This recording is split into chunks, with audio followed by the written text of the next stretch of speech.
Vestiário aberto, voltando mais uma quinta-feira. Lembrando que é conversa de vestiário e que ninguém pode saber, só quem assistiu o programa. Hoje, a gente agradece a Luz Mobiliária, a compra, venda e locação de imóveis, negócio seguro, a Frigocopa, frigorífico, comércio de carnes e demais alimentos, e o nosso amigo lá do Boteco dos Rios, que sempre nos oferece lá o espaço para que a gente possa fazer aquele diferente, um podcast diferente como a gente fez do Botafogo e Flamengo. Hoje, a gente traz aqui uma personalidade mesmo, especialista. Eu achava que era goleiro, mas agora falou que é especialista. Nosso amigo Leão. Jogamos junto no Vasco. E aí, Zé? Tudo bom? Tudo bem. Eu só quero dizer do tamanho da minha alegria de estar presente aqui no seu programa, no seu podcast, e dizer que tudo que a gente vai falar aqui é interno, mas vocês vão ter o prazer de recebê-lo externo, né? Então, é legal ver o Zé, nós somos amigos há muitos anos, trabalhamos juntos, crescemos juntos, fomos dirigentes juntos e temos amizade duradoura, e quando é duradoura é para sempre. Vamos agradecer também ao Alberto do Jornal O Povo, que nos cede também aqui o estúdio. Leão, como é que você começou no futebol? Como é que você foi encaminhado para o futebol? A gente sempre faz essa pergunta porque é importante a gente saber o início. Pois é, Zé. Faz tanto tempo que eu quase que não lembro mais, sabe? A idade é uma droga. Na realidade, eu nunca me vi jogando futebol. Nunca me vi jogando futebol, mais ainda profissional. Então, eu era um garoto muito jovem, e eu era um pouco acima do normal de tamanho e de envergadura. Mas brincava como toda criança na rua, tinha os timinhos de esquina, tudo. Aí, por circunstância familiar, meus pais mudaram para uma cidade, eu morava em Ribeirão Preto, e nós mudamos para São José dos Campos, há muito tempo atrás. Isso na época de 1963, 64. Eu não era nascido. Você não era nascido, é mais velho que eu e não era nascido, mas tudo bem. O que eu queria dizer é o seguinte, eu cheguei nessa cidade de São José dos Campos, do interior, uma cidade menor do que Ribeirão Preto da época e até agora, e meu pai montou um atacadista de cereais muito grande do lado de uma pequena padaria. E nessa padaria tinha um auxiliar de padeiro que me viu, olhou para mim e foi falar com meu pai. Seu Leão, esse seu filho grandão aí não joga futebol? Meu pai respondeu para ele, pergunta para ele. Aí ele veio falar comigo, você joga futebol? Eu falei, mais ou menos, né? Ele falou, você não quer jogar no sábado, depois do trabalho? Terminava 1 hora. Então o jogo dele era de 2 horas. Mas era segundo quadro na várzea de padeiro ruim. O time ruim não é o diabo na cruz. Eu falei, tá legal, eu vou. Era supostamente perto de onde eu ia morar, ou morava. Aí eu fui. Joguei no segundo quadro. Perdemos acho que 2-1, tomei tanta bolada, a bola batia em mim, não entrava. Você já de goleiro? Já de goleiro. Aí acabamos perdendo 2-1, tudo bem, campo ruim, tocava atrás do gramado, atrás do gol. Coisa de várzea mesmo, muito ruim. Mas era simpático, né? Aí acabou o jogo, eu fui para esse rapaz, falei, olha, você me ensina onde que eu vou, porque eu não sei onde eu moro. Faz 1 semana que eu estou aqui, não conheço a cidade. Aí ele falou assim, não, você não vai não agora, você vai depois, porque você vai jogar no primeiro quadro, que você é muito melhor que o nosso goleiro. Eu falei, não, eu não posso, não. Conclusão, jogamos, ganhamos, eu fui bem de novo. Como eu sempre falo, sempre tem alguém olhando para algum lugar onde tem uma bola rolando. O que aconteceu, Zé? O muro do estádio, da 3ª divisão que o São José estava começando, era do lado. E tinha uma pessoa assistindo esse jogo, essa pelada, essa várzea. Aí ele disse que saiu dali, foi falar com o treinador, que na época o treinador do time era o Died Lameiro, mas ainda era um jovem, preparador físico. Foi meu treinador no São José. Então, português, né? Aí foi falar com ele e falou assim, olha, eu vi um menino grande hoje, me parece ser muito, muito jovem, jogar assim, assim. Ué, então fala para ele vir falar comigo. Eles me procuraram mais ou menos uns 2 meses na cidade de São José, não me acharam. Foram me achar num campeonato, que aí eu já estava estudando no colégio, num campeonato assim de Semana do Estudante, jogando futebol de salão, e eu joguei contra o time que ele dirigia também no colégio, era o Died. Aí quando acabou o jogo de futebol de salão de novo, nós ganhamos até contra o time deles, o rapaz estava assistindo de novo. Aí foi até o Died e falou, Died, aquele lá é o rapaz que eu te falei. Aí ele veio falar comigo. Oh, me falaram que você sabe, você não quer jogar? Eu falei, não. Não quero jogar. Mas como não quer jogar? Eu não quero jogar.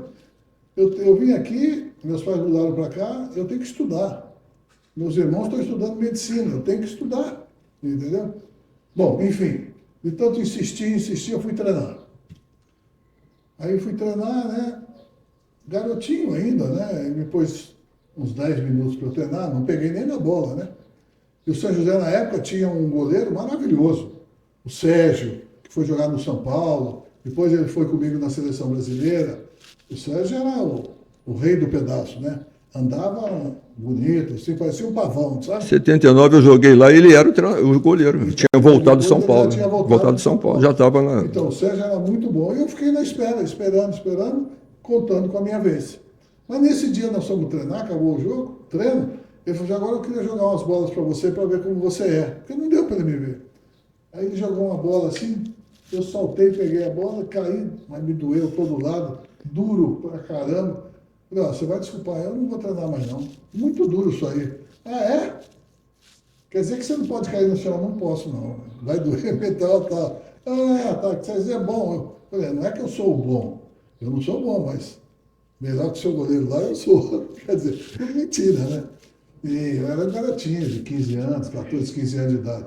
Começou aí. Aí eles gostaram do meu treino, depois ele convidou, foram falar com meus pais. Meu pai assinou o direito de assinar contrato, assinei contrato com o São José, fiquei alguns anos lá, o Sérgio foi vendido para o São Paulo, eu passei a ser treinador, passei a ser goleiro titular, aí acabou o time. O time não tinha dinheiro, acabou, Zé. O que aconteceu? Aí eles, o presidente, que chamava Mário Ottoboni, era o presidente da Câmara de Vereadores de São José. Muito boa pessoa, muito boa pessoa. Ele falou, Leão, deixa eu te falar, nós acabamos o time, eu quero te dar o passe, antigamente tinha passe, te dar o passe contra o que eu devo para você. Eu falei, tá bom, para mim tá tudo bem, eu não vou me interessar mesmo, mas tá bom. Porque já tinha um outro goleiro muito bom também, um rapaz negro, forte, que tinha vindo da Portuguesa, chamava Edson, muito bom goleiro. E a gente revezava um pouco.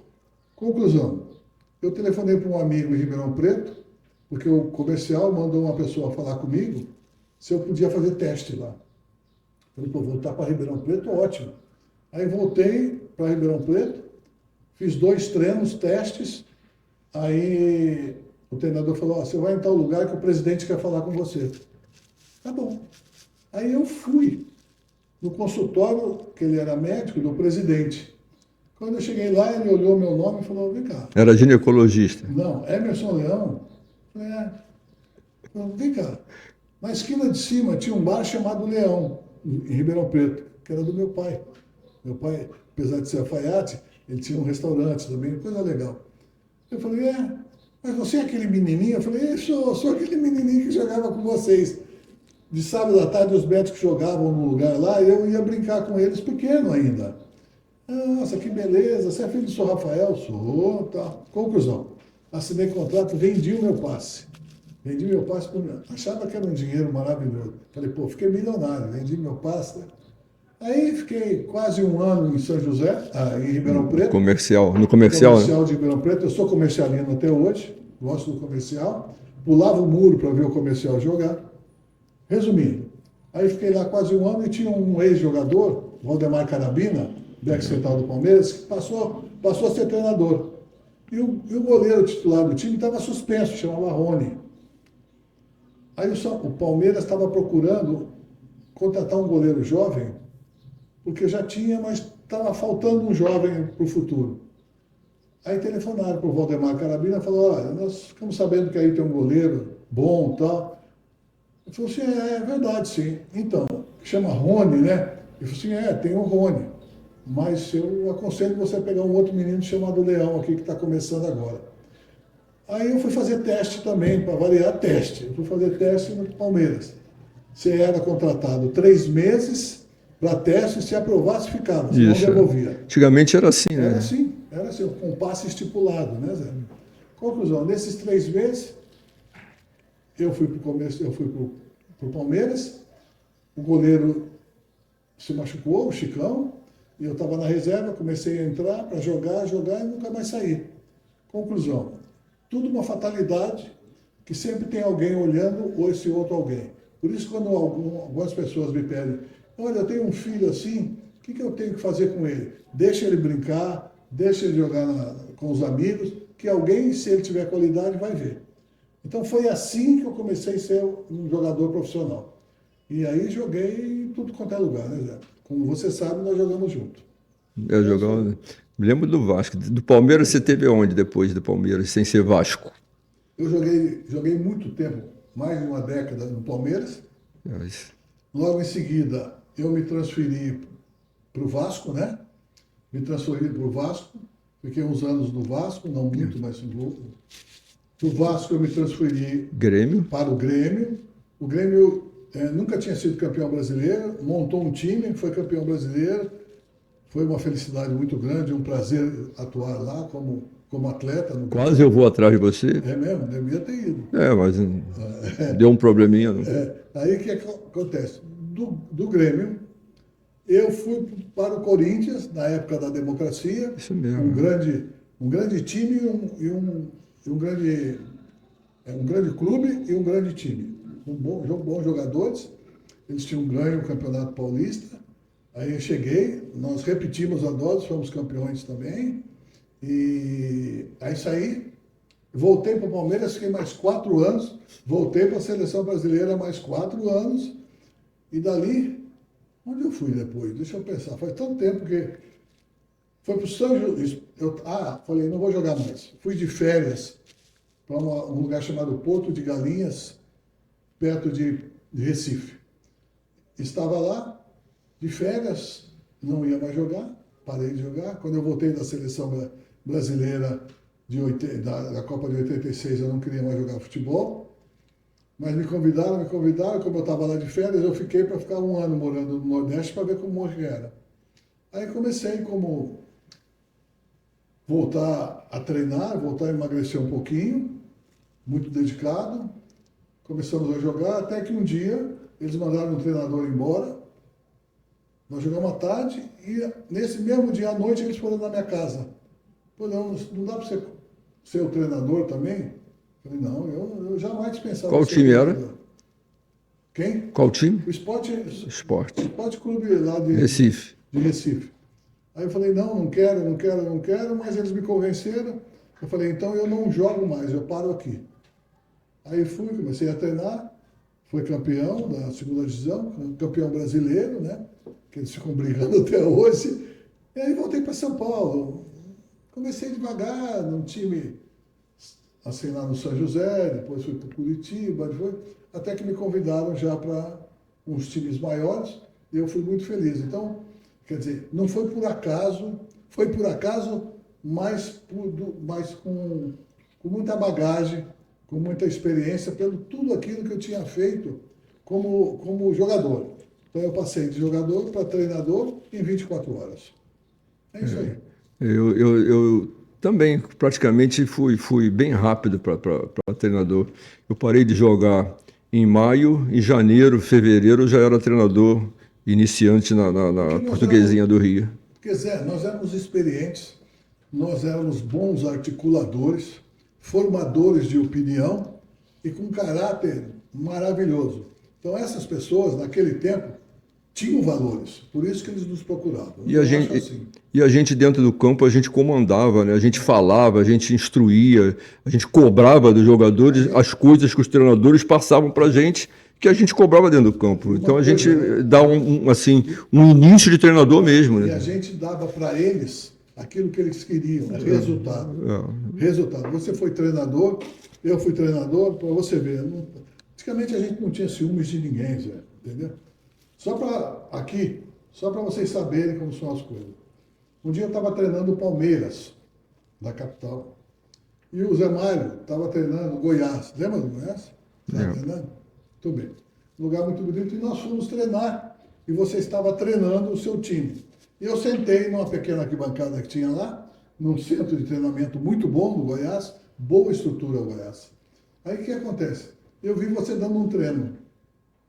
Eu comecei a prestar atenção, prestar atenção, prestar atenção. Quando nós jogamos, e na outra semana, eu peguei e fui testar o seu treino. Comecei a dar o treino igual ao que você dava. Fiquei muito satisfeito com a produção que eu consegui na equipe com o seu treino. Portanto, estou falando aqui uma realidade. Conversa de vestiário, que ninguém sabe, nem eu sabia disso. Isso é muito bom. Por quê? Porque o que é bom, você tem que tirar, tem que copiar. E evolui aquilo, né? Isso é o que é importante. Isso que acontece. Eu tirei muita coisa, levei para treinador, muita coisa que eu aprendi no jogo. Claro que não é igual. Copiar, você copia, mas se você não evoluir, você mudar alguma coisa, é interessante mesmo isso aí. Eu também aprendi muito. Outra coisa que eu mostrei para algumas pessoas, eu era goleiro da seleção brasileira há muito tempo. E quando eu mudava de time, às vezes, o treinador de goleiro daquele time que eu estava chegando, tinha sido goleiro, mas inferior a mim, né? Lógico, eu era goleiro da seleção brasileira e ele nunca, às vezes nem tinha jogado em time grande, aí eles ficavam com medo de dar treino para mim. Aí eu chamava eles, vamos fazer o seguinte, eu sou igualzinho você, você faz o treino que você quiser, eu posso te ajudar, mas um pouquinho que você me ajudar já é muita coisa. Porque quando você está num nível superior, para você crescer, você precisa de detalhe importante e prestar atenção. Se você tiver esse detalhe, eu agradeço. Por isso que a gente se dava muito bem. Mas é isso mesmo. Graças a Deus, no nosso tempo, a gente tinha jogador desse nível, né? Porque se a gente se achasse, a gente não ia a lugar nenhum. A gente aceitava as coisas dos outros. Eu peguei muito jogador que foram jogadores comigo e depois eu dei treino. Né? Eu levei para o Botafogo, que foi meu primeiro clube realmente como treinador, né? O profissional. Eu levei o Marco Antônio, Gaúcho, levei mais uns jogadores assim que tinham jogado comigo. E eles aceitavam o que eu falava. Eu tentava acrescentar na vida. Pô, acrescentar alguma coisa do Marco Antônio é difícil pra caramba, né? Jogava muito. Mas é isso que é o futebol. É isso que a gente tem que prestar atenção. Agora, você falou bastante aí dos clubes. E os títulos que você teve, até da seleção? Fala, qual foi o maior título que você teve na sua carreira como jogador? Zé, alguns títulos, o pessoal acha que foi o melhor porque foi grande. Porque era isso, campeão do mundo. Às vezes, outras coisas que você ganha com um time inferior te dá muito mais prazer. Mais prazer. A gente que está dentro do campo sabe. Eu tive, o meu primeiro título, eu acho, como treinador, acho que foi com o Sport de Recife. Por quê? Porque foi logo ali que eu comecei a treinar. Então, nós fomos campeões. Eu fui campeão regional, fui campeão nacional, por um time que ninguém achava que poderia, que eram os meus amigos de treino todos os dias. Então eles entenderam a filosofia do que era e saíram maravilhosamente bem junto comigo e eu junto com eles. Então, quer dizer, ganhei muitos outros títulos, por exemplo. Como jogador? Como jogador, por exemplo. Como jogador, eu fui contratado para o Grêmio. O Grêmio nunca tinha sido campeão brasileiro. Campeão brasileiro. Então, o diretor queria se tornar campeão brasileiro. Aí eu cheguei no campeonato regional, né? E ele falou assim, olha, eu quero ser campeão. Eu falei, tudo bem.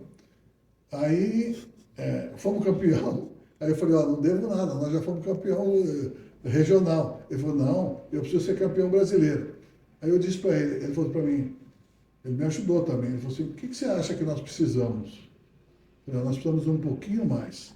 Nós precisamos de uma pessoa aqui assim, assim. Aí ele contratou mais dois, e nós seguimos em frente com o treinador que nos dava um diálogo, que era o senhor Enio Andrade, muito boa gente, né?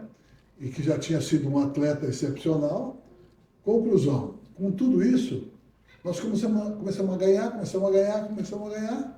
Chegamos no quê? Fomos campeão brasileiro. Então, essas coisas você lembra. Por quê? Porque não esperavam tão progresso rapidamente e aconteceu. Às vezes, um quinto lugar de um campeonato com um time muito pequeno é mais prazeroso do que ser campeão com um time maravilhoso. Sem dúvida. Hoje eu vejo as grandes equipes sendo campeões repetidamente, mas é o mais rico, com mais time, com mais dinheiro, com mais jogador, compra tudo. Peraí, assim fica fácil. Eu quero ver ganhar sem tudo isso aí, entendeu? Quem ganha sem tudo isso aí tem que criar um ambiente para ganhar. Então, torna-se uma família. E antigamente, a gente está falando antigamente porque nós somos bem mais velhos que vocês. Nós tínhamos raízes feitas com os clubes. Você ficava 5 anos num clube, 10 no outro, com prazer. E até com jogadores amigos, né? Porque ficava 4, 5, 10 anos junto mesmo o jogador. Né? Eu tenho prazer. Criava... Eu tenho muito prazer em encontrar alguns ex-atletas junto comigo, né? E parece que nós estamos conversando do treino de amanhã. Né? Hoje nós estamos conversando, quando você foi até me buscar, e nós viemos conversando sobre futebol. Parecia que a gente estava numa concentração do Vasco da Gama, do que vinha acontecendo. Quer dizer, isso é prazeroso, minha gente. É isso aí. Né? Qual foi o gol que você tomou, que você falou assim, não podia ter tomado esse gol? A coisa mais ridícula que o goleiro pode tomar é um gol debaixo das pernas. Você tomou? Tomei. Normal. Não, normal não. Na realidade é o seguinte, nós estamos jogando Atlético de Minas contra o Palmeiras no Pacaembu, eu acho. Aí o cara deu um chute de longe, mas sem vergonha a bola, fácil pra caramba. Eu agachei para pegar, e como eu tinha uma saída de gol muito rápido com a mão, o ponta-direita já ficava esperando o meu lançamento com a mão. Então eu não olhei para a bola, eu já estava olhando aonde ele estava. É a tal da visão periférica, você quer adiantar as coisas que podem acontecer. Aí eu não prestei atenção, a bola passou debaixo das minhas pernas, era uma bola que até a minha mãe grávida pegava, pronto, entendeu? Mas naquela hora foi ridículo pra caramba. Muito graças a Deus que nós acabamos ganhando o jogo de 2-1, senão ia ficar mais chato ainda. O Mazzaropi tomou o mesmo tipo de gol, da mesma forma, a gente estava perdendo o jogo, e a bola veio fraquinha, ele correu para a bola e passou direto entre as pernas dele, igualzinho que você falou, porque ele já queria sair jogando rápido e passou da bola, a bola entrou devagarinho. E as tuas palavras me deu chance de falar do Mazzaropi. Eu entrei no Vasco para competir com o Mazzaropi, né? Mas o Mazzaropi era um bom goleiro. Muito bom goleiro. Muito bom goleiro. Faltava um pouco mais de brilho, um pouco mais de beleza. Ele era novinho, né? Quando você chegou lá. Então eu cheguei, depois ele ficou na minha reserva durante muito tempo. Aí eu saí para o Grêmio, ele ficou jogando de titular do Vasco. Depois eu saí do Grêmio, ele foi para o Grêmio jogar de titular. Ficou lá. Quer dizer, então às vezes a gente não fez sabe. História lá no Grêmio, está até lá hoje, até hoje lá no... Até hoje lá, foi vereador, ele trabalha nas categorias do Grêmio. Olha, sinceramente, ele como eu disse do Sérgio aqui, do São José, eu estou dizendo do Mazzaropi. Ele era muito bom goleiro, muito bom goleiro mesmo. Então, essas coisas acontecem sem você esperar. Então, é mais ou menos isso que acontece. Por exemplo, um outro gol ridículo que eu estou... Ridículo não. Faz parte, pô. Tá ali, pô. Eu não tomei gol. O gol debaixo da perna foi desatenção minha e desrespeito. Pressa. Que é normal do jogo, pô. Um dia eu estava jogando contra o São Paulo no Parque Antártica. O Dias, acho que foi o Roberto Dias, um excelente quarto-zagueiro do São Paulo, deu um balão na bola para frente. Estava se livrando da bola. E eu saí para receber a bola. Essa bola bateu na minha frente, foi mais alto do que eu e entrou no gol. Mas não podia atrás, Ela não podia elevar daquela altura. Eu não erro daquilo. Conclusão, fiquei pensando a noite toda. Primeira coisa que eu fiz no outro dia é ir no Parque Antártica, no Jardim Suspense, que era super bem cuidado por um velhinho, amigo nosso. Conclusão, cheguei lá e falei, a bola bateu por aqui perto, eu vou lá ver. Comecei a andar, achei, e não é mentira, achei uma pedra, lá pousada naquele lugar. Conclusão, ele chutou, a bola ia bater no chão, viria na minha mão. Bateu na pedra, foi muito mais alto e passou. Alguém vai acreditar que isso é verdade? Não. Não vai. Nem não eu. Vai, não vai. Nem você está acreditando, né? Conclusão, Estou mas brincando, é verdade, claro eu que eu sei. não Então acredito. foram duas lembranças. Como tem lembranças de defesas maravilhosas, Claro. tem Então lembranças fala uma de... maravilhosa, pronto. Que essa bola tinha que ter entrado, eu não deixei.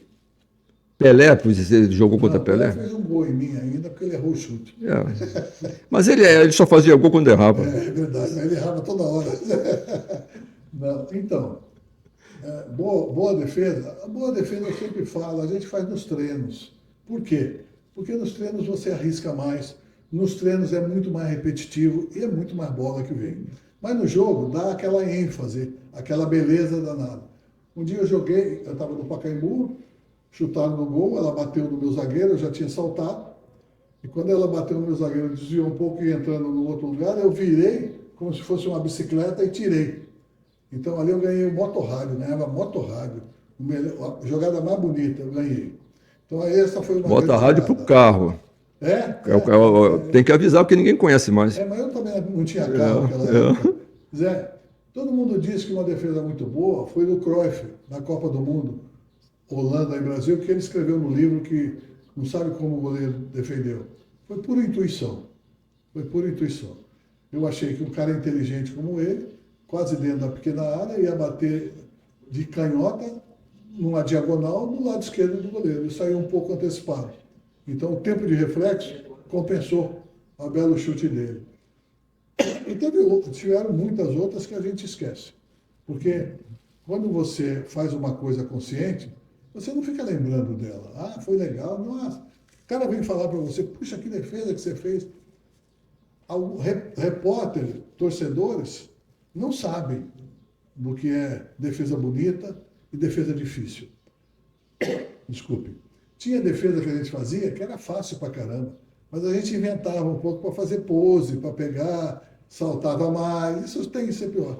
E tem bolas que eram super difíceis, que você pegava aquela bola, que você ficava satisfeito contigo e ninguém falava nada. É que você às vezes nem esperava que ia pegar, né? Porque Justamente, exatamente isso. Então, essa bola que eu peguei, nossa, que bola difícil, não sei como eu peguei. Nunca ninguém comentou. Então, a diferença é onde eu te falei. É um goleiro, simplesmente que é goleiro, e outro que é um especialista que presta atenção nisso. Né? vou acreditar. Beleza. Você sabe quantos jogos você fez pelo Palmeiras? Você. Eu sei que eu sou ainda o atleta de goleiro que mais jogou no Palmeiras. Eu sei que eu sou o primeiro. Tem 621 jogos eu tenho aqui, eu tirei da internet. Mas eu podia ter jogado muito mais. Pode ser mais um pouco, menos um. Não, mas fora isso aí, porque eu ia sempre para a seleção. E quando nós íamos para a seleção, o campeonato brasileiro continuava. E nós estávamos concentrados 2, 3 meses. Então eu poderia ter feito 1000 jogos, entendeu? Podia ter. Mas eu sei que eu sou o que mais jogou. E outro dia saiu uma segunda pesquisa, e eu sou o que menos tomou gol. Em tantos jogos, são 304 jogos sem tomar gol. Você jogou 304 vezes sem tomar gol? Não é só pelo Palmeiras, pela seleção, por tudo deve ter sido, né? Porque é muito. Antigamente, a seleção brasileira era muito difícil um atleta completar 100 jogos. Agora não, agora joga em qualquer esquina, né? Mas na época era difícil mesmo. Porque não tinha tantos jogos como tem hoje, até mesmo os clubes, né? Por isso que é difícil. E não tinha esse negócio de torneio aqui, torneio ali, né? E eu consegui jogar mais de 6 jogos na seleção brasileira também. Então isso me traz um dever cumprido. Né? Nós aqui temos um bordão que é conversa de vestiário, ninguém pode saber. Fala pra gente aí uma conversa de vestiário, um acontecido no vestiário, por exemplo, um soco que você deu e diz que não deu, e não deu, Zé, foi expulso.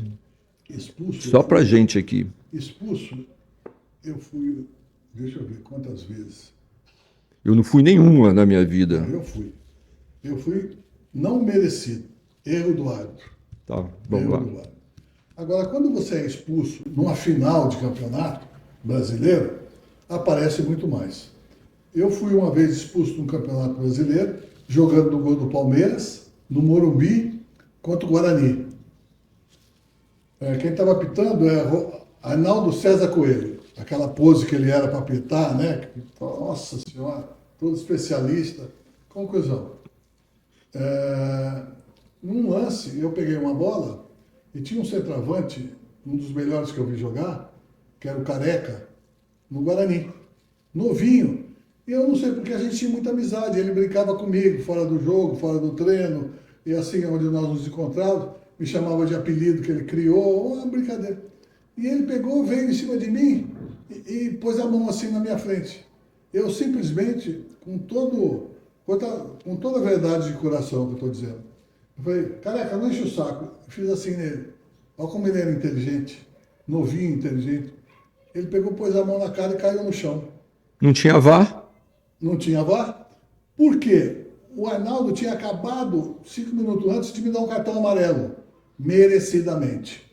Por quê? Porque eu dei uma chegada no Renato, do São Paulo, merecidamente. E logo em seguida, ele pegou, me deu outro amarelo e me deu vermelho, erradamente. Não merecia, Zé, não merecia. Deu pênalti, não merecia, não podia substituir, entrou um escurinho, o centroavante do Palmeiras, que era do Internacional, lembra que o Palmeiras contratou, foi no gol. O Careca bateu o pênalti, fez o gol, ganharam 1-0, foram campeão brasileiro. E eu não joguei a segunda partida em Campinas. Aí jogou o meu substituto, perdemos de 1-0 lá, eles foram campeão. Então o Guarani tem um título de campeão brasileiro graças a um erro do árbitro também, mas por mérito dos jogadores dele, porque era um time muito bom também. Era bom. O Guarani tinha parabéns Zenon, não era o tempo do Zenon também? Não tinha? Era o tempo do Careca. Careca. Renato, Zenon também jogava. Não, era maravilhoso. Maravilhoso. Acho que o Amaral jogava Aí, lá. mas você foi expulso porque o Careca simulou. Fui. E depois aquele Serginho Chulapa também foi expulso porque Ele chutou foi sua expulso. cabeça. Então. Não, mas Mas quem é que simulou? Não, aí ele cometeu um erro. Mas ele não chutou sua cabeça? Foi na final do Campeonato Brasileiro, eu jogava no Grêmio. Grêmio? Eu jogava no Grêmio, ele jogava no São Paulo. Nós já estávamos ganhando o jogo e já íamos ser campeão. No finalzinho, veio uma bola atrasada para mim, eu peguei essa bola e comecei a fazer cera. Porque eu fazia mesmo. Você podia deixar, fazer cera quando você quisesse. Se o árbitro... Hoje não pode, mas... Hoje não pode. Mas antes você podia levar a bola para cá, para lá, andar, tá? Aí a bola veio para mim, em vez de eu pegar, eu comecei a recuar, fui recuando. Quando o Serginho chegou próximo, eu peguei na bola e me atirei no chão. Eu lembro de ter escutado assim, ele deu um chutinho assim, com o bico aqui, assim. Tá satisfeito? Não sei o que lá. Por que deu uma dimensão muito grande para ele? Porque na véspera, no primeiro jogo em Porto Alegre, eu tomei um chute aqui e saí do jogo, que até hoje eu não lembro o que aconteceu. E nós ganhamos 2-1, eu não joguei, e eu não ia jogar o próximo jogo, final. Aí eu falei, não, lógico que eu vou jogar. Não, você não pode jogar. Aí eu pus um esparadrapo aqui, não, band-aid da mesma cor, levantei aqui assim e joguei. Então, por isso que ficou mais. Aí, infelizmente, o Tele, fez com que ele fosse punido na seleção brasileira. Depois de muito tempo, levou o Serginho para a seleção brasileira. Eu estava na arquibancada torcendo para a seleção brasileira, porque o Tele não me levou. Não sei porque até hoje também não me interessa dele. O que acontece? Aí o Serginho, ele quis fazer do Serginho uma pessoa diferente do que ele era. Eu preferi o anterior. Da Copa do Mundo ele acabou não jogando direito. E ele era um centroavante. Centroavante alto, canhoto, no meu time joga. É isso aí. Um jogo Portuguesa e São Paulo, eu fui rebater uma bola, pegou bem no rosto dele. Ele veio e me deu um soco, me deu um tapa. Aí eu falei um monte de besteira para ele. Hoje eu estava preso, mas eu falei um monte de besteira para ele, só para irritar ele, né? Porque eu queria que ele me agredisse para ser expulso. Mas ele não me agrediu, não. Mas ele falou um monte de coisa, eu também falei para ele. Mas o Serginho era um grande jogador, né? Mas na seleção, naquela Copa, ele não foi aquilo que a gente Serginho, eu esperava. comparo o Serginho com o centroavante do Flamengo, que foi a Copa do Mundo e hoje está sem jogar como é que chama? Aquele menino que eu convoquei pela primeira vez na seleção brasileira. Pedro, quem é que Não, o não tá? centroavante, o embaixador lá, que jogou na Itália. Quem? Adriano. O Adriano. Ah, o Adriano? Ah, tá. Como ele chama? O pessoal chama Imperador. Imperador. Então, o Imperador é mais ou menos igual ao Serginho. Sabe por que eu convoquei ele para a seleção brasileira? Ele era juvenil, tinha jogado o primeiro jogo. Eu estava dirigindo um time, no Maracanã contra ele entrou os 20 minutos finais. Pô, ele deu uma correria, pôs medo em todo mundo da minha defesa. Eu falei, quando eu for um dia, eu vou convocar esse rapaz. Convoquei. Graças a Deus, ele foi muito bem a vida toda. Como é que foi jogar na seleção brasileira naqueles anos que você jogou, com aqueles timaços? Como é que foi? Zé, jogar na seleção brasileira, quando tinha aqueles adversários maravilhosos, porque você tinha um time maravilhoso também. Então, o Brasil dificilmente perdia. Poucas vezes eu me lembro de ter perdido com a seleção brasileira. E em termos de Copa do Mundo também. Então a gente tinha prazer de jogar para a seleção brasileira e tinha prazer de jogar contra as outras seleções que eram tão maravilhosas quanto o Brasil. Mas o Brasil sempre tinha algo a mais. Dentro do campo, os jogadores maravilhosos, criatividade, individualidade, coletividade, respeito ao adversário. Portanto, jogar na seleção brasileira... E vontade de ganhar, né? Sempre, Tinha, sempre. né? Nós tínhamos uma coisa que eu falo sempre. Quando tocava o hino nacional, a gente se emocionava e tinha uma coisa chamada civismo, respeito pela bandeira. Então é isso que está faltando na seleção de hoje. Pô. Você sabe que você ficou... Quantos minutos você ficou sem tomar gol na seleção? Eu não. 457 minutos. Né? Eu peguei lá na internet, tá vendo? Você não sabe. Nos jogos toda a seleção, 457 minutos. Aí, jogou contra a Argentina alguma vez? Teve confusão ou não? Contra a Argentina, nós jogávamos... 90% de confusão. Eu acho que com a seleção brasileira, eu nunca perdi da Argentina. Estou tentando aqui lembrar, amistoso, torneios, tal, e olha que a Argentina tinha um time maravilhoso. Mas confusão, muita. Confusão sempre. Sempre. Sempre. Não tem problema nenhum. Não tem nenhuma que você foi envolvido? Não? Com seleção argentina, Não? acho que não. Não. Tem certeza? Tenho. Seleção brasileira? Depois você foi treinador da seleção brasileira em outubro de 2000. O Lopes, lembra o nosso amigo Lopes? Foi ele que me telefonou, preparador físico do Vasco, naquela antiga possibilidade, depois se tornou um treinador, se tornou amigo, se tornou diretor de futebol da seleção. Eu vou trazer ele aqui. Então, eu estava treinando o Sport de Recife, quando o Lopes me telefonou. Leão, Lopes, você tá bom? Tudo bem? Como é que tá? Eu disse assim, vamos treinar a seleção? Eu falei, da onde? Mas foi uma fase que eu cometi o erro de aceitar. Não estava para isso. E nem eles queriam. O ex-presidente lá queria uma pessoa para esperar outra pessoa. E foi assim. E eu fiquei muito decepcionado e não deveria ter sido. Japão. O que você achou do Japão primeiro? O Japão foi maravilhoso. O país. É brincadeira, né? O país é perfeito para cidadão honesto e trabalhador. Sem que dúvida. representa bem aquilo que o japonês tem na mente. É preciso saber interpretá-lo, porque as condutas deles são um pouco diferentes. O respeito e a hierarquia, muito diferente também. Então, se você demonstra vontade de ensiná-los numa qualidade, eles ficam eternamente gratos. Então, eu cheguei no início... Qual time que você... O Shimizu era o time mais fraco e mais pobre começo da G-League. E foi maravilhoso os resultados. Maravilhosos os resultados. Então você ficamos muito conhecidos lá, entendeu? Em uma cidade muito boa chamada Shizuoka, eu morava de frente para o Monte Fuji. Isso é um privilégio, né? Então, essas coisas também tem que somar na vida de um atleta. É mais ou menos por aí. Fui convidado várias vezes, treinei várias vezes equipes do Japão. E quando eu saí do Japão, eu estava quase falando japonês, que aprendi, estudei. Pô, mais difícil, hein? Não é difícil. Tudo que você faz com ganância de conseguir, você consegue. Então, de noite, eu dormia com a televisão ligada para escutar o som deles. Depois você pega um dicionário, depois você fica falando errado com os seus jogadores, eles ficam rindo, e você vai aprendendo, eles vão te ensinando. E se somarmos todas as vezes que eu tive no Japão, eu tive quase 4 anos pulando assim, em 3 times. E fui, graças a Deus, ganhamos sempre. O árabe eu lia e escrevia, mas não falava, mas eu lia e escrevia. Falava algumas coisas só de futebol mesmo. E uma conversa de vestiário. Você, mais uma. Você foi derrubado por jogadores? Você acha que você foi em algum clube? Treinando? É. Ah, claro que sim. Eu não sei com qual. Mas que time? Mas, Zé, a gente sabe os bastidores, né? Como comanda. Não é só o jogador.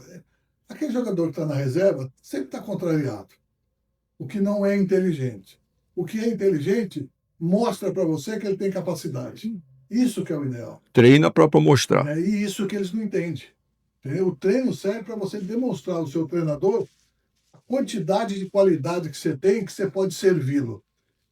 Aí tem alguns que fazem o contrário, começam a fazer igrejinha, fofoca.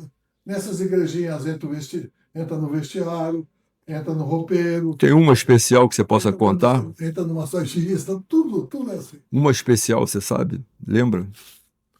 Difícil. Difícil? Difícil você descobrir. Difícil você descobrir. Mas, como treinador, eu não me lembro como jogador de ter nenhum grupo comigo, pelo menos, que tentou derrubar treinador. Mas quando nós jogávamos, não tinha isso. Eu não me lembro disso. Mas como treinador, tinha. Você foi treinador? Não, treinador, eu saí de um time que os caras falam pra mim, não, os jogadores não querem você aqui porque eu obrigava os caras a treinar 8 horas da manhã. É a mesma coisa. 8 horas da manhã, e eles não queriam treinar 8 horas da É manhã. uma mesma rotina e também, não, ele é muito enérgico, ele é muito isso, entendeu? Sempre tem. Agora, sempre por trás, né? Então, sempre por trás. quem chega em você e fala, você faz um favor para mim, eu não estou satisfeito de ser seu atleta, dá para você me mandar para outro clube e tal. Isso é o ideal, claro. Isso é o ideal. E você já teve briga com você de agressão de torcedor, de segurança? Teve alguma confusão com você disso? Não. No Brasil, Porque só teve uma briga muito séria na Argentina. Era treinador você gosta de jogador argentino? Se eu faço o quê? Você gosta de jogador argentino? Eu gosto de jogador brasileiro. Agora, se o jogador, eu vou chegar numa equipe, o jogador argentino for melhor do que o brasileiro, eu escalo ele. Correto? Por quê? Por mérito dele. Agora, eu troco para o brasileiro, desde que sejam iguais. Eu ia falar que teve uma briga na Argentina com o Atlético de Minas, quando nós somos campeões da Conmebol, mas com a torcida, entendeu? Com a torcida. Aí foi uma briga campal e eu tinha um monte de moleque defendendo os moleques, eu tomei uma pancada no rosto. Eu acho que o cara ou bateu com um bastão ou com um soco inglês, eu não vi até hoje, né? Mas não... Você operou? Tive. Tive. Você ficou operar e tudo, né? Operei, depois tirei o pino de titânio e tal, ficou normal. Então foi a única vez assim, campal. Né? Porque a campal você não bate e nem apanha. Tem toda hora isso. Entendeu? Você não sabe nem com quem você está brigando. E nem por que você está brigando. Por que nós estávamos brigando lá? Porque nós ganhamos deles de 4-1 lá dentro. Já pensou levar uma turma? Faça meu favor. Na Argentina. Um veterano back central lá, que eu não sei nem o nome dele, esqueci. Ele começou a querer pegar o Jorginho. Lembra o Jorginho, ponta direita? Lembro. Muito inteligente no jogar. E eu peitei. No meio ele parou. Mas a briga já estava lá atrás. Na hora que nós viramos, tinha uma briga grande. E aí foi desagradável. Mas acontece. Virando uma página, futebol brasileiro hoje. Não é um, não. 2. O que você está achando hoje do futebol? Você acha que a seleção brasileira tem condições de ganhar algum título ainda, do jeito que está? Eu estou decepcionado já há algum tempo com a maneira do Brasil jogar, não só a seleção como os clubes. Estou decepcionado com os resultados alcançados e com a falta de interesse do povo. Perdeu o interesse pela seleção brasileira. Hoje não tem mais torcedores como tinham, porque o Brasil era uma coisa tão linda que a gente tinha prazer de participar. O treinador hoje vai por acaso e os estádios antigamente nós jogávamos com 150 mil pessoas. Hoje, quando joga com 50 mil pessoas, é porque está muito bom, está cheio o estádio. Jogamos com 150, você sabe disso. Todo jogo dos grandes clubes eram assim. Então eu estou muito decepcionado. Não acho que nós temos hoje qualidade para batermos uma Copa do Mundo. Eu falo com tristeza isso, infelizmente eu estava dizendo. Eu não sei quem joga mais no Brasil, porque tem time que tem 9 estrangeiros. Mais treinador estrangeiro. Troca, volta treinador estrangeiro. Eu sou contra. Tá tirando a oportunidade dos jogadores jovens, né? Jovem, mas, quer dizer, porque é tudo negócio. É tudo questão financeira disso aí. Então, por exemplo, mas o fulano de tal era da base, antigamente era da base. Só que antigamente a base dos clubes eram dos clubes. Hoje são dos empresários. Então, eu costumo dizer, olha, tem cada empresário que deve ser maravilhosamente bom, porque ele põe cada jogador ruim num time grande. Então é ele que é bom, não o jogador. Essa que é a verdade. É isso aí. E essa invasão de treinadores Nossa, no Brasil, o que você... eu acho horrível a invasão. Quando que nós necessitamos, ao longo das nossas vidas profissional, nós dois, que nós tínhamos desejo de ter um treinador estrangeiro? Quando? Nunca. Nunca teve sucesso aqui. Nunca precisamos de jogadores estrangeiros. Nós tínhamos a nossa base, nós tínhamos excesso. E quando nós vendíamos alguém para o exterior, era depois dos 28 anos. Tal. Agora ele vai com 15, 12. Quer dizer, então eu acho que nós temos que mexer nas nossas normas, nas nossas regulamentações, nas nossas leis do futebol. Porque não Principalmente na formação, né? A formação está muito cedo. É aquele negócio, quando que o moleque vai chegar, você tem 9 estrangeiros. Aí sai um, entra outro, é estrangeiro também. Quer dizer, antigamente tinha direito um estrangeiro só numa equipe. Mas eram estrangeiros maravilhosos que vinham para cá. São Paulo trouxe um maravilhoso chamado Pedro Rocha. O cara é maravilhoso, sou fã dele até hoje. A gente jogava contra, tinha amizade, uns caras ótimos, ótimos. Atrás cada saco de gato aí que fica difícil. Você vê, 9 estrangeiros num time, são 9 meninos que não sobem. É difícil. Né? Eu acho também que a formação também... O que você acha? Estão formando ainda jogadores brasileiros bons, os treinamentos na formação? Você tem acompanhado? Não? Olha, nós perdemos um pouco o vínculo em relação aos treinadores. Nós não formamos há muito tempo um grande treinador brasileiro, um ex-atleta treinador brasileiro, um ex-atleta diretor de clube, um ex-atleta presidente de federações ou da confederação. É isso que está faltando. Nós olharmos um pouco para dentro para nós procurarmos solucionar o nosso problema aqui. É isso. Assim, você falou de seleção brasileira, eu era fanático pela seleção brasileira. Hoje tem jogo da seleção, eu nem sei. Porque, assim, perdi o interesse, porque o que eu vejo na seleção não é aquilo que a gente via, que é o jogador brasileiro. Hoje o jogador vai embora com 17 anos, ele perde a formação dele, ele perde a característica. Está mais de 5 anos fora do Brasil, ele não joga mais futebol brasileiro. Então eu acho que a seleção brasileira tinha que ser assim, tipo 80%, 90% de jogador no Brasil e o resto de fora. Assim, eu vou falar mais uma vez, que eu já falei isso aqui, surgiu Pelé. Os clubes, né? A seleção brasileira é 100%, lógico. Não, antigamente. Então, quando a CBD proibiu convocar jogadores fora do Brasil, surgiu Pelé e Garrincha. O Garrincha era a reserva do Julinho, que era um baita de um jogador, mas foi para a Europa, não foi mais convocado. E o Garrincha foi titular e resolveu as Copas. O Pelé era bom jogador. O Pelé, o titular era Evaristo, que era titular, ídolo do Barcelona, do Real Madrid depois. Até hoje. E está vivo para nos contar. Isso aí, pô. E aí surgiu o Pelé. Né? E aí, a gente falando desses jogadores, a gente vai aproveitar aqui para falar do Paulo Henrique, lateral esquerdo, que jogou muito tempo no Flamengo. Né? Um abraço para você, Paulinho. Tudo de bom para você, saúde, tá?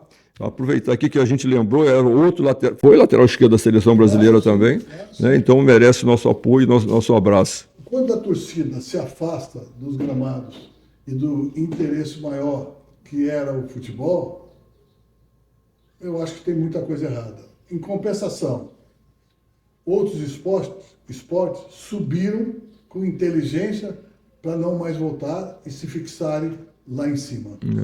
Eu acho que a CBF vai ter que rever essa permissão de 9 jogadores estrangeiros numa equipe. Isso é muito difícil para os jovens, atrapalha muito a nossa formação na seleção brasileira. Mas nós não podemos ser uma voz pequena, nós temos que ser uma voz muito grande, muito grande.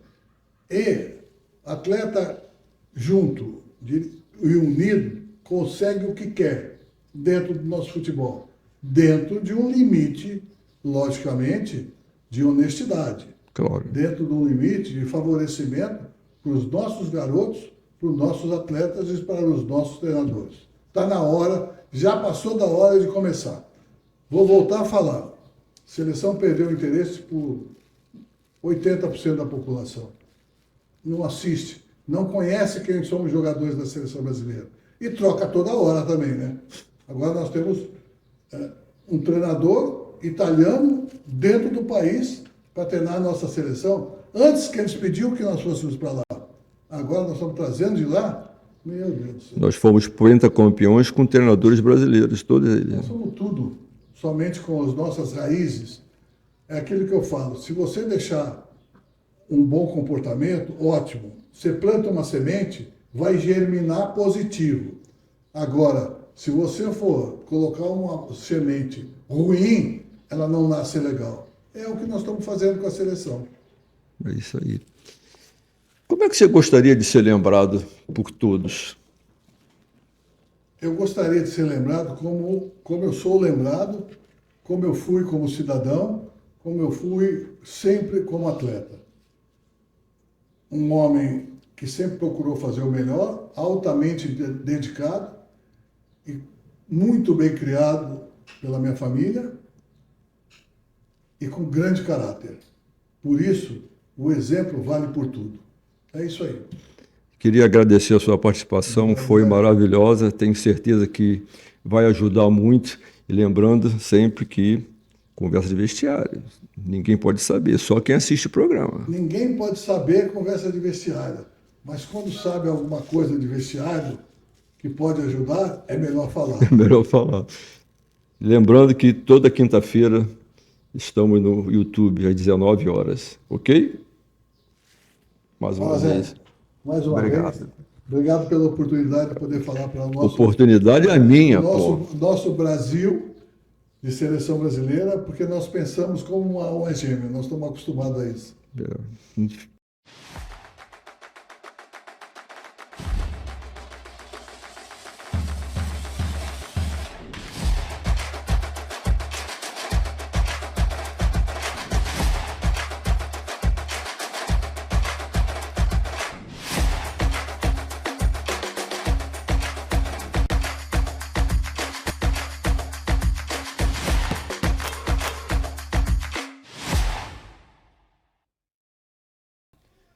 Pessoal, vestiário aberto, voltando com mais duas, hoje são 2 direto, entrevista muito boa, tenho certeza que vão falar coisas importantes para o futebol brasileiro, importantes para jogadores que estão com contrato e aqueles que não estão com contrato.